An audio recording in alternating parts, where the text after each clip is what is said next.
Diyos, maray na aldaw po sa tuya gabos. Ngunyan, iyo ang ikaanom na Domingo nin pagkabuhay liwat. Sa Santa Misa niya ngunyan, sa tuya pong idulot ang sa tuya mga personal na intensyones. Siring man, pasasalamat dulot ni Nene del Rosario, Bagadyong family, Celi Delgado and family, Maria Mercy Capistrano. Misa pasasalamat and birthday blessings para kay Viel Maria Rodriguez. Pasasalamat kang Arcilia family, Architect Menes and family, Liantero and Dicena family, CRC LLFCC. Special intentions for safe and good health of Rosalia Asense, Ann Servita, Richelle Silverio, and Janet Villafuerte, dulot kan Villafuerte family.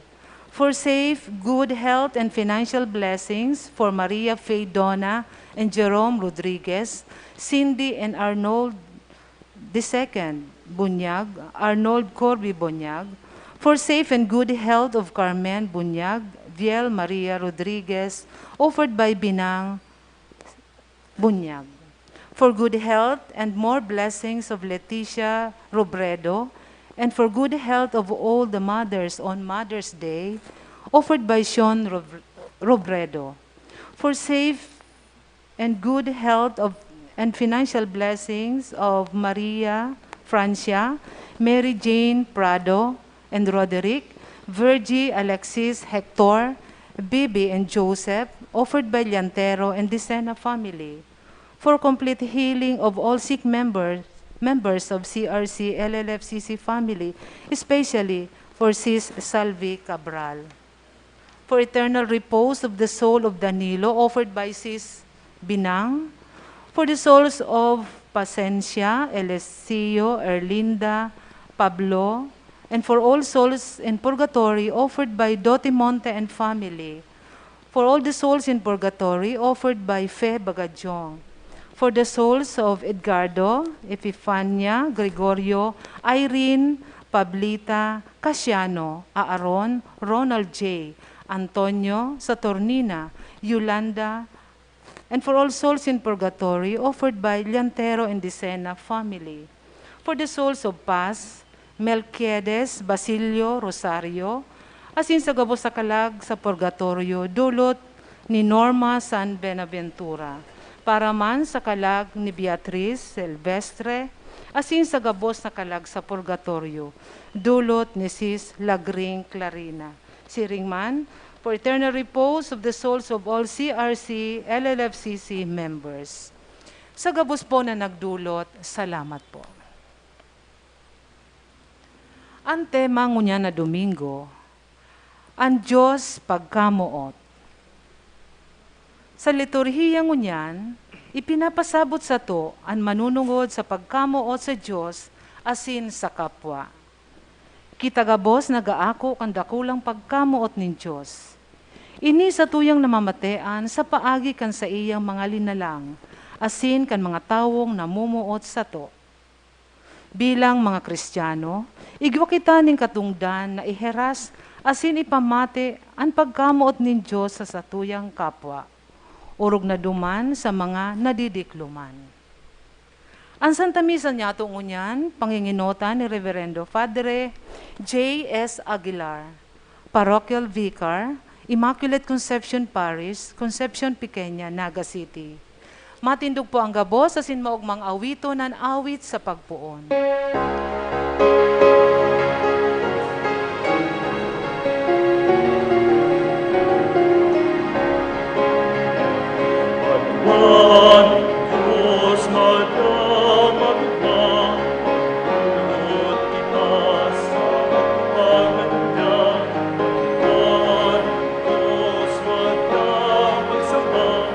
Salamat sa ngaran niya.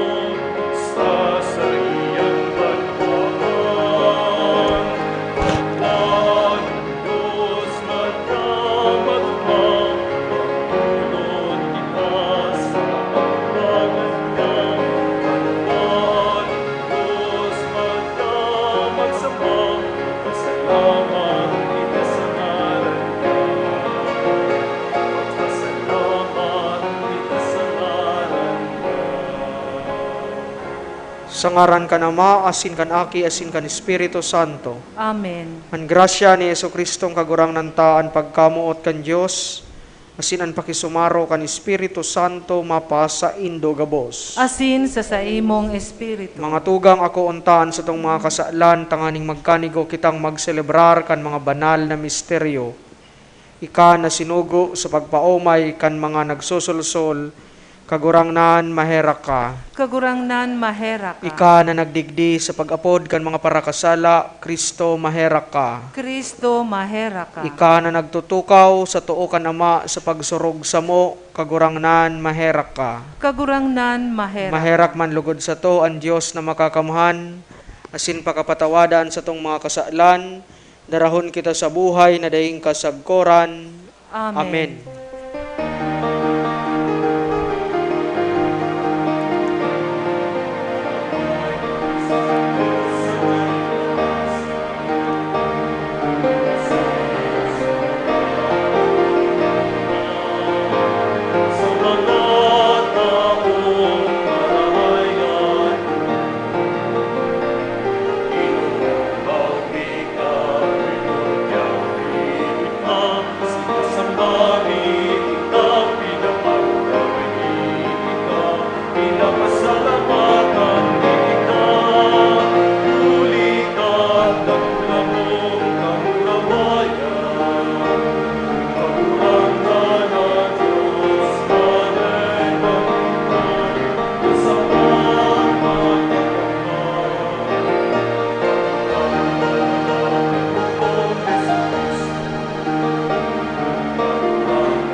Mamibi kita.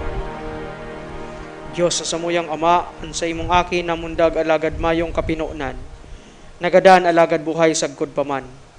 Kami na nagtitios na kaiba niya, magkamit man lugod kaiba niya, nin kamurawaya na daing kasagkoran. Huli kay Hesus Kristo sa mong kagurangnan. Amen. Amen. Amen. Mato ka po ang gabos.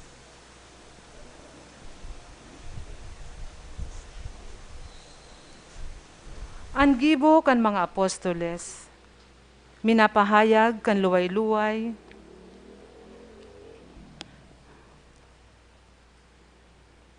luway-luway na pagtubod kan simbahan, poon sa Jerusalem, sagod sa Roma. Sa babasahon ngunyan, may hinanyog niyato ang pag-ako sa simbahan, kan enot na hentel na naging Kristiyano. Siya nag-ako man kambalaog kan Espiritu. Ini nagpapasabot sa to, nan pagkamuot nin Diyos mayo nin pinapalain. Hemateon niya to an enot na babasahon. Pagbasa sa libro nin mga gibo. Pag-abot ni Pedro sa harong, sinabat siya ni Cornelio na nagluhod sa iyang pamitisan, asin duminapa. Alagad binangon siya ni Pedro, asin sinabihan, "Tindog, huli ako tawo lamang." Dangan si Pedro nagtaram sa inda. An katotoohan na ngunyan sa kong natalastas, iyo ang Diyos dainin pinapalain. Kundi inaako ang si Isayma na may pagkatakot sa Diyos, asin nagibonin matanos. Kan si Pedro magtaram, ang Espiritu Santo huminilig sa gabos na nagdadangog kang nagtataram.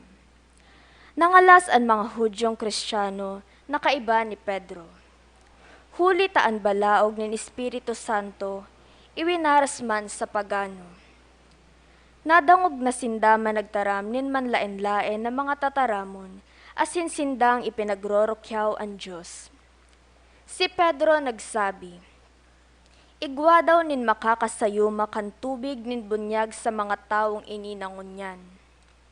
Siring sa to, nag-ako naman kan Espiritu Santo, kaya si Pedro nagbuot na sinda bunyagan sa ngaran ni Hesukristo.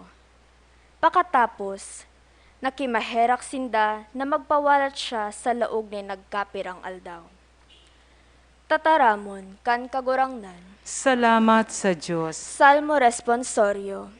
Ipinahayag nin kagurangnan sa gabos na mga banwaan an sa iyang kaligtasan. Ipinahayag nin kagurangnan sa gabos ng mga banwaan an sa iyang kaligtasan. Bagong awit, awito nindo sa kagurangnan. Huli ta nagibo siya nin ngangalasan. Naggana an sa iyang banal na kapangyarihan. Ipinahayag nin kagurangnan sa gabos ng mga banwaan an sa iyang kaligtasan. Ipinahayag nin kagurangnan ang kaligtasan. Ipinahayag niya ang sa iyang katanosan. Sa atubang nin mga banwaan, naromdoman ang sa iyang pagkaherak sa harong nin Israel. Ipinahayag nin kagurangnan sa gabos ng mga banwaan an sa iyang kaligtasan. Nahiling kan bilog na kinaban, ang kaligtasan nin sa tong Diyos. Maugmang mag-awit sa kagurangnan, gabos na banwaan. Mag-awit kamo sa iyang kaumawan. Ipinahayag nin kagurangnan sa gabos ng mga banwaan an sa iyang kaligtasan. Minamaot niya to gabos an buhay na makahulugan. Asin ini makukuan niya to kung ang Diyos nag-ierok sa satong buhay. Ipinapasabot kang ebanghelyo na ang Diyos pagkamuot. Asin ang pagkamuot sana, nagikan sa Diyos ang nakakatao nin tunay na kahulugan kan buhay. Hemateon niya to ang ikaduwang babasahon. Pagbasa sa enot na surat ni San Juan. Mga orog na namumuotan, magkaminuotan kita, hulitaan pagkamuot, gikan sa Diyos, asin taang namumuot, aki ning Diyos, asin nakamimidbid sa Diyos. Andai namumuot, dai nakakamidbid sa Diyos. Hulita ang Diyos pagkamuot. Ang pagkamuot ng Diyos sa to ipinahayag kang ipadara niya sa kinaban ang sa iyang bugtong na aki. Tanganing huli sa iya, magkaigwa kita ning buhay. Iyo ini ang pagkamuot na sinasabi ko, bakuan sa tuyang pagkamuot sa Diyos, kundi ang pagkamuot ning Diyos sa to. Kang ipadara niya ang sa iyang aki na maging atang na nagpara kan sa tuyang mga kasalan. Tataramon kan kagurangnan. Salamat sa Diyos. Magkaminuotan kamo, siring kang pagkamuot ko sa Indo. Ini ang nangungurog na tugon na buot ipahayag kan ebanghelyo. Huli sa pagkamuot, binalukat kita ni Kristo kan sa iyang buhay, asin kita naging sa iyang mga katuod. Magdadanay kita bilang mga katuod niya, kung sa tong uutubon ang sa iyang tugon. Magkaminuotan kamo.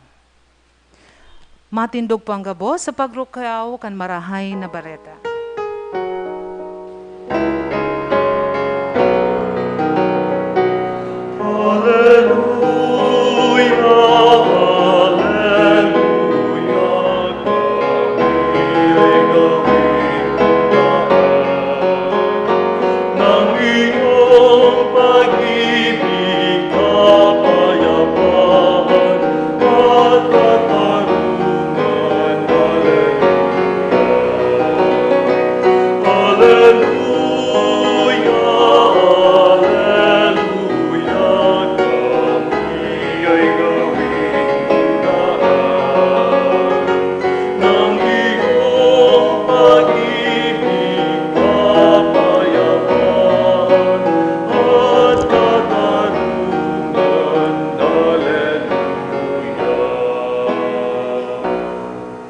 kagurangnan mapasaindo, asin sa imong espiritu. pagbasa kan Ebanghelyo na sinurat ni San Juan.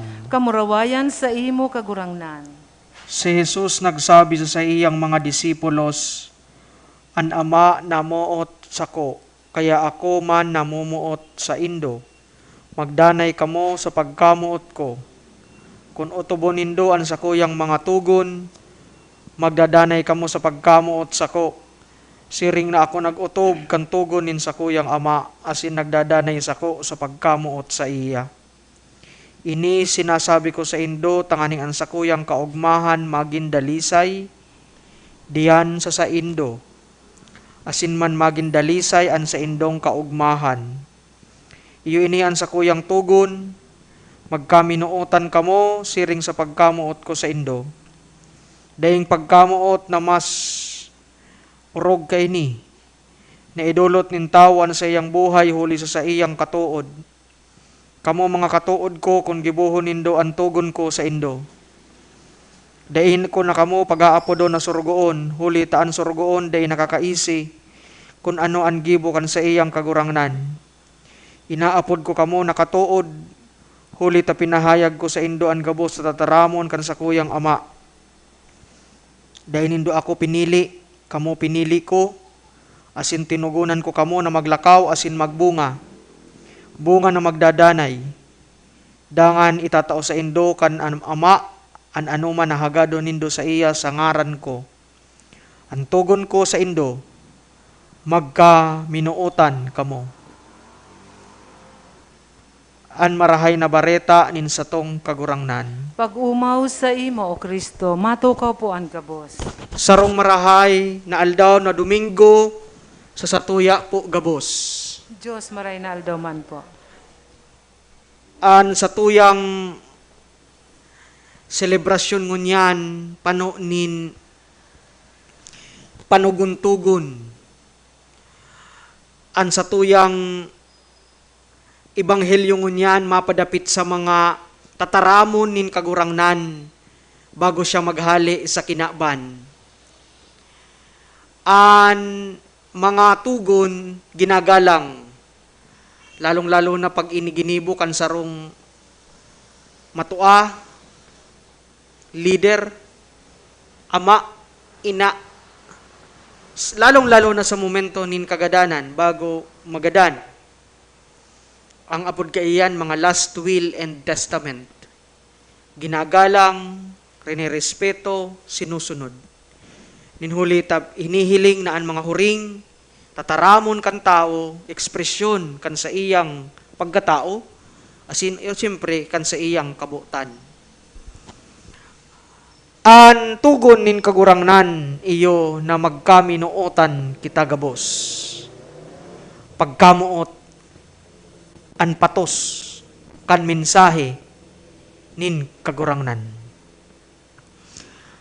Si kagurangnan ni Jesucristo mayo man tinugon na kayamanan, maman tinugon na rugaring, maman tinugon na daga, maman tinugon na propriedades kan panahon na siya manugon.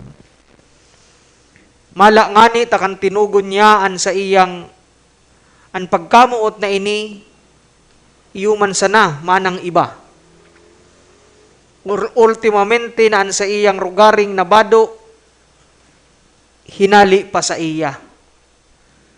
Alagad, dawa ang kagurangnan, mayong rugaring, mayong kayamanan, mayong asset, mayong kwarta na iwinalat sa to, asin itinugon sa to.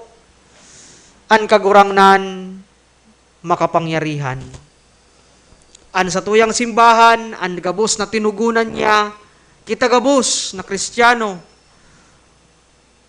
saro sa pinakamakusog na grupo o simbahan sa kinakban. Maman siyang tangke, maman siyang eroplano, maman siyang aning sinurat na libro, dawa saro lamang, igwa siyang tinaram, isinurat kan sa iyang mga tagasunod. Pero siya mismo ang magsurat, mayo. Mayo, tangani sa nang magkaigwanin arog kasiring na kapangyarihan sa kinakban. An sa tuyang